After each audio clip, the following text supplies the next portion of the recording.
and welcome back to Morning Thailand with us with more of the news updates. And like you said, the weather condition doesn't seem to be going that well for 10 particular northern provinces that has already been declared the cold-stricken disaster zones at the moment. You know, we were just talking this morning that today is a little bit chillier than yesterday, but you said that it wasn't as chilly. I don't know. I was used to it already. You're used to it already. Well, it's not something for these 10 particular provinces to be used to, definitely, like I've mentioned. And the Department of Disaster Prevention and Mitigation here, the DDPM, has declared these provinces to be affected, and they are quickly overseeing the assistance, of course, in order to help the victims of the cold spell.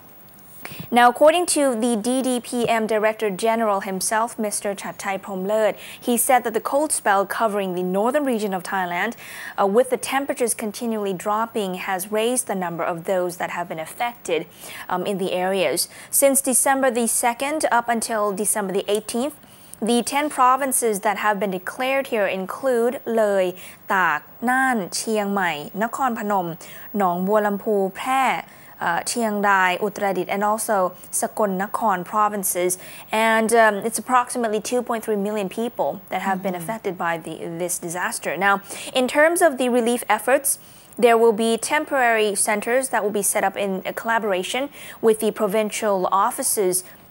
And this is particularly aimed at assisting those in the remote areas, such as especially the elderly, the disabled, and children in the low-income families, so that they can organize the assistance measures and quickly distribute, warm clothes and blankets for them. Mr. Chathai further said that according to the meteorological department, the high-pressure cell from China is still covering the upper part of Thailand, and that's sending the temperatures to drop even more and face the cold weather for the next 3 to 4 days as a result. So we're going to have to brace for that. The department encourages people to take good care of their health, keep warm, especially children and the elderly and those with some of the chronic illnesses. But discouraging, of course, people to seek to means of drinking alcohol to try to keep warm. I mean, if they don't forget or fall asleep, then that's perfectly fine. But there have been cases reported before that people have, died because they forgot to wear warm clothes and they just fall asleep outside their houses. But assuming that, they had alcohol, it should be warm for them.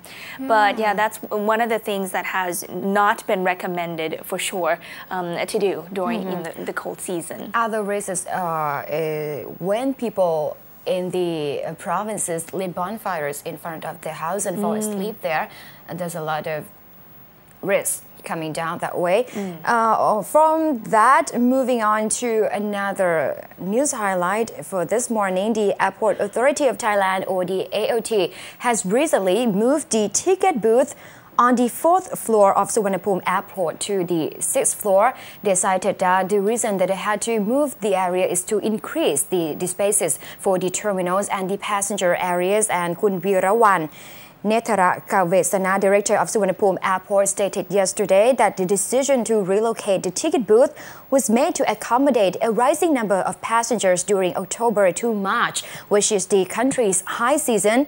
And Suvarnabhumi will see more than 130,000 visitors daily during that particular period. So, in order to accommodate the growing number of passengers there, the airport has relocated ticket booth located in front of the passenger hall on the 4th floor to the eastern and western wings of the passenger hall on the 6th floor.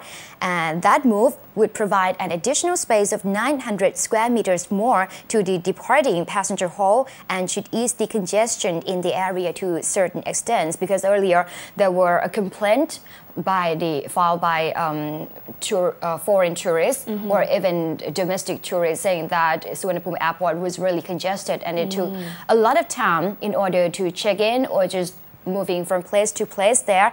So far, up to 54 airline ticket vendors, including the Emirates, the Japan Airlines, China Airlines, Bangkok Airways, and many more, will move to the new floor.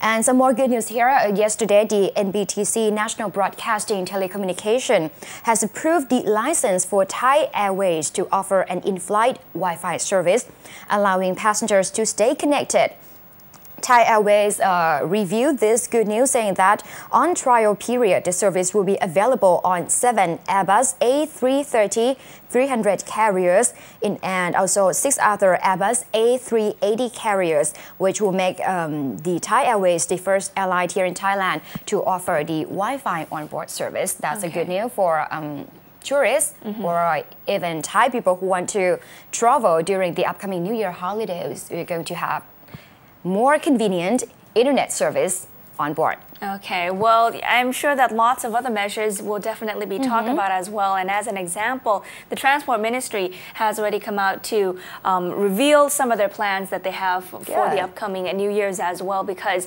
we have heard, about passengers being stranded sometimes at the bus terminals or train stations. But for this particular plans here, they are preparing the measures so that the trips in particular leaving the city as well as going back to their hometowns and coming back to Bangkok on 2 particular sessions. But in details, they say that there will be more traveling trips, definitely for the commuters, and that could total up to 42,000 trips that will be able to handle at least 1 million commuters, while more train trips will be increased, vans or buses will be able to take in additional passengers as well. And some good news for people in the city, I guess, or even using these particular roads, the Burapha-Withi tollway and also the Bangkok-Chonburi motorway or motorway number 7, the toll fees will be waived as well. But coming back here to the permanent secretary of the Transport Ministry, Mr. Somchai Siriwatanachok, says that plans have been put in place, of course, to facilitate the conveniences for the passengers that are planning to go home during the holiday, especially public transportation services, and also not forgetting about the boat piers. They will also be taken care of as well. Bus terminals, airports, train stations, and additional trips have been announced for December the 27th to the 29th. I'm sure that that would be one of the earlier dates where people are planning to leave Bangkok. And the trips will be approximately 21,000 trips, 451 in total, with a capacity of 526,000 passengers. And for passengers heading back on December the 31st to January the 2nd, that will also see around 21,604 trips, the capacity of 549,000 passengers. And the Bangkok Mass Transit Authority, or the BMTA, they will be adding some additional trips for their 108 bus routes as well. So meanwhile, apart from that, we see that the State Railway of Thailand this time, the SRT, they've increased 1 or 2 more of the passenger carriages to their trains, allowing it at least 10,000 more passengers on board per day. And special train services will be operated for the northern and the northeastern routes on both of the occasions heading towards and back, like I said, December 27th to 29th, and another one on January the 1st to the 2nd. And there's also the Department of Highways that had waived the toll fees for the motorway number 7, or the Bangkok-Chonburi motorway, this one, and the motorway number 9, or the Bangkok East Outer Ring Road, Bang Pa-in, Bang Pli. It will be from 4 p.m. of December the 27th to midnight of January the 3rd, and that's the time that the toll fees will be waived as well. So they have to be very careful, I think, about the particular times that it starts and it ends.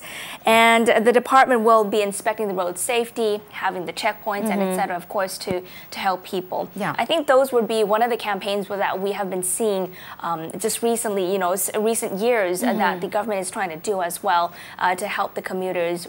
Because if they drive in very long hours, the duration is so long. If they have the checkpoints along the way, it's going to be a whole lot safer. Having said that, the acting Prime Minister yesterday, Kun Yingluck, has revealed that she has appointed related agencies to put the measures to prevent the road accidents during the upcoming New Year holiday on the national agenda, so that people and authorities would take more cautious measures into this particular incident because we try to reduce the rate of accidents and fatalities during this particular time. And from that, just quickly here into the DSI, Department of Special Investigation yesterday, Kun Tharit Phengdit had revealed that they would be holding a meeting this coming Monday to consider the evidence and is expected to pursue more legal action against a second batch of 30 anti-government protest leaders, and the second batch will target PDRC figures who allegedly made illegal speeches during the anti-government rallies and were involved in the seizures of government office buildings as well. This particular second batch includes academics, including Dr. Seri Wongmontha, activists, and a lot of former MPs. Meanwhile, a Senate subcommittee responsible for anti-corruption and monitoring the exercise of power by state authorities yesterday met to discuss Kun Tharit's handling of the cases against the protest leaders regarding DSI's decision to freeze the bank accounts of the 17 people and 2 accounts of public donations for the protest cause. The committee chairman, Senator Phaiboon Nititawan, accused the DSI of defying the Constitutional Court by taking legal actions against Kun Suthep and others, despite the court's ruling earlier that the protests led by Kun Suthep and others are legal and represent an act of free expression in accordance with the Constitution. The Senate committee found Kun Tharit's act in an unusual rush in setting up a team of inquiry officers on the same day that the case was declared a special case, with Kun Tharit appointing himself the head of the team, which is very unusual, despite the fact that DSI chief had been involved in several court cases with Kun Suthep. Makes it very inappropriate and, as I said, very unusual. However, there will be some more reaction from Kun Suthep and the PDRC, as well as yesterday they have defined DSI's summon in order to take to the streets, marching around the capital. Kun Suthep Suban, said that they would consider filing a petition against the DSI chief with the National Anti-Corruption Commission on charges of power abuse. Okay, so despite the fact that he has ignored some of the callings there, but you know, I guess it has to do with the move that is so big that's going on. It's kind of like, I think we've heard several symbolic kind of way saying that he's already on the back of the tiger, he can't you know, go down and all that stuff. So well, I guess we'll just have to wait and see how things are going to turn out next. Right, and with that we're taking another short break once again, and up next there will be more news on the acting Prime Minister. She's still on a 10-day trip to the northeastern region, and some more updates on the Election Commission's stance on the upcoming general election. Up next in the program, stay with us.